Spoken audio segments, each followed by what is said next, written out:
British Navy ships launch warning shots at enemy ships for disturbing U.S. nuclear submarines in South China Sea. The British Navy deployed the attack ship HMS Sabre, which launched warning shots against the enemy small ship. The enemy ship has disrupted the U.S. nuclear submarine, USS Florida, which reaches 560 feet in length.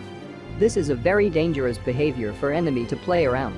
The submarine force stressed that the missions were carried out to support the Indo-Pacific free and open policy of the Pentagon, aimed at countering Chinese expansion in the South China Sea.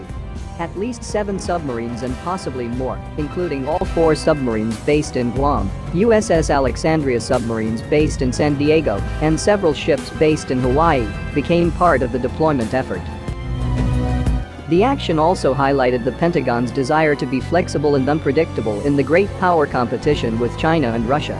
Our operation is a demonstration of our willingness to defend our interests and freedom under international law, said Admiral Blake Converse, commander of the submarine force in the Pacific Ocean, based at Pearl Harbor. Attack submarines have enormous stealth capabilities to sink ships with torpedoes, fire Tomahawk cruise missiles, and conduct covert surveillance, while making it difficult for enemies to guess their location. The United States Navy has recently defended a fleet of warships in the Western Pacific as a show of strength and proves the virus pandemic has not significantly reduced its capabilities. The US and China are at odds with each other over military activities in the South China Sea and their respective pandemic responses. Quoted from American military news, China is accused of increasing the intensity of its occupation of artificial islands and disrupting other countries in the region, while much of the world has focused on handling pandemics.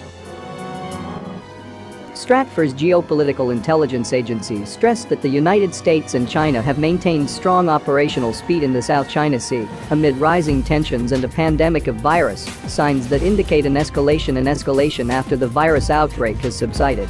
The U.S. Navy advertises submarines that are usually not seen, often to express specific intentions to the enemy. The U.S. Navy released a photo of the Los Angeles-class Alexandria submarine transiting at Pearl Harbor in Guam.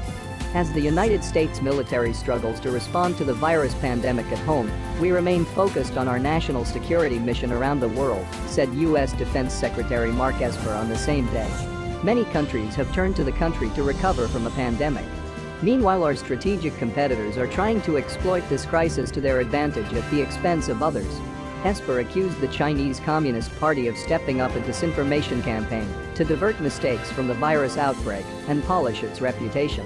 Meanwhile, we continue to see aggressive behavior by the Chinese People's Liberation Army in the South China Sea, from threatening Philippine Navy ships, sinking Vietnamese fishing vessels, to intimidating other countries from developing offshore oil and gas development. Esper said 2 U.S. Navy ships conducted freedom of navigation operations in the South China Sea the previous week to send a clear message to China: we continue to protect freedom of navigation and trade for all countries large and small. USS Bunker Hill missile-guided cruisers carry out freedom of navigation operations on the Spratly Islands. Meanwhile, the destroyer USS Berry sailed twice through the Taiwan Strait and through the Paracel Islands in disputed waters and claimed by China as his own. Provocative actions by the United States have seriously violated China's sovereignty and security interests. They deliberately increase regional security risks and can easily trigger unforeseen incidents, according to the South China Morning Post, quoting Chinese military command discussing the cruise ship destroyer USS Berry in the Paracel Islands. American military news reports the United States Pacific Fleet at Pearl Harbor quickly records the deployment of other assets in progress in the region, including transit in the South China Sea by USS coastal battleship Gabrielle Giffords, the destroyer USS Rafael Peralta that sailed at Seas China, and the destroyer USS McCampbell that crossed the Taiwan Strait.